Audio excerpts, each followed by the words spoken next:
Coco is a 2017 Pixar animated movie about a boy named Miguel who dreams of being a famous musician just like his idol, Ernesto, but his music-hating family tries to take that away. So he runs away from home and finds up ending himself in the land of the dead. Miguel must find a way out of the land of the dead before sunrise, or he will be dead too.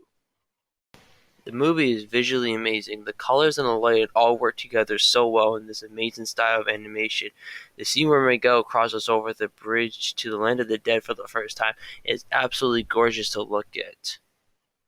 The characters they created in this movie are absolutely fantastic. You actually hate Ernesto. You actually feel empathy for Hector. Miguel is such a great character. But honestly, though, the best character in this entire movie, hands down, is Dante. So much character, plot development. It's just so amazing. Just an amazing character. I love him.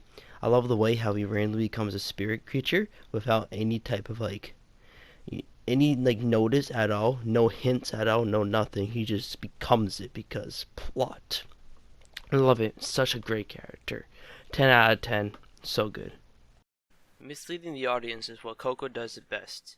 When watching the movie for the first time in theaters back in 2017, I was shocked by how misleading and good the movie was. And it was a kids movie, which I was going to the movie and I wasn't expecting it to be anything great.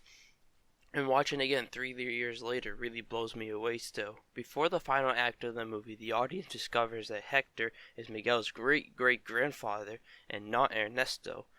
Coco misleads you by thinking that Miguel needed the blessing of Ernesto to get home, but in reality he could have gotten it from the start of the movie.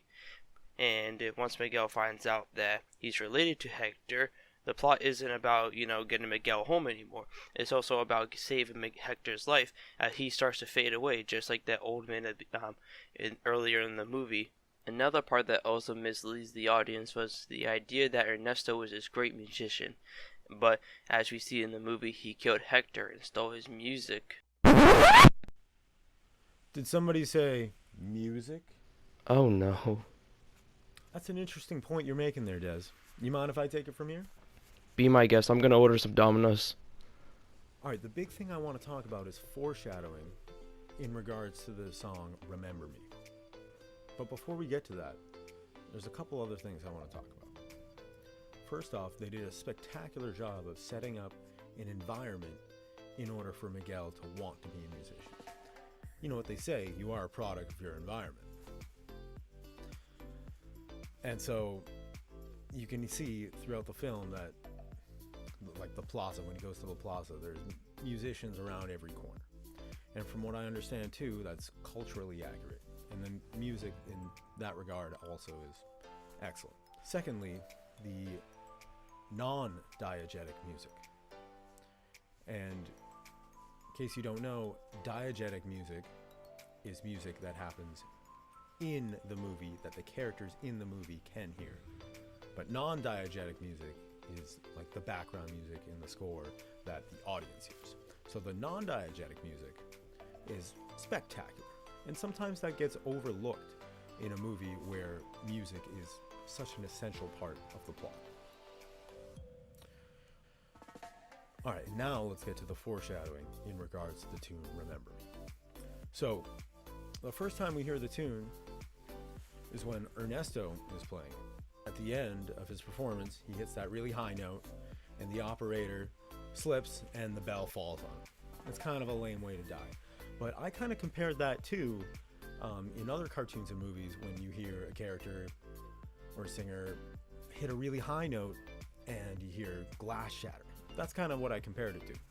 And typically when you hear that, there's something unauthentic about the performance or bad about the performance. So I thought that was a red flag right away. So that to me is a hint of foreshadowing that, hey, this guy's not the real deal.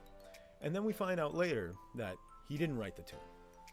And in fact, that the way he's performing the tune doesn't reflect the way Hector originally performed the tune for Coco. He performed it out of love and remembrance, whereas Ernesto was leaning more towards his ego and his legacy. Like, remember me, I'm the best. So there's also that. And you can see that in the arrangement, in just the score, just the instrumentation. I mean, his version is it's a little more upbeat. It's fully orchestrated, and versus Hector's version, where it's just guitar and voice and a little bit of backup vocals from Baby Mama Coco. So overall, it was a fantastic movie, and I think the music is beautifully done. My one little nitpick about it would be that I feel like they did kind of milk Remember Me. I mean, sure, you do walk away from the movie singing that tune, and I'm sure that's what they want, and it's a great tune, don't get me wrong, but it does make an appearance like 5 or 6 times in the movie. Let's just take a minute and remember how many times it appears.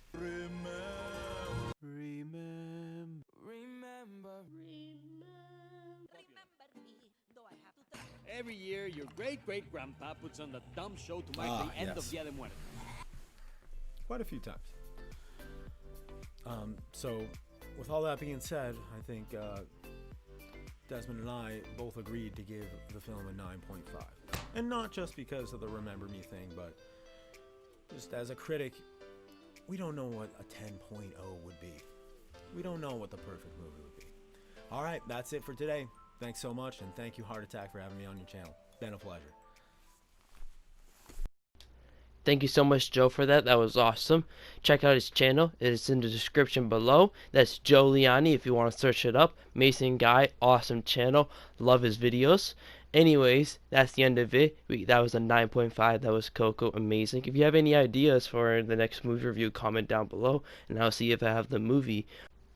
And remember, it's just an opinion, so please don't get angry at me, Joe, or anyone in the comments below. Try being nice and polite to people, and just comment down below what you think about the movie and what your take is on it.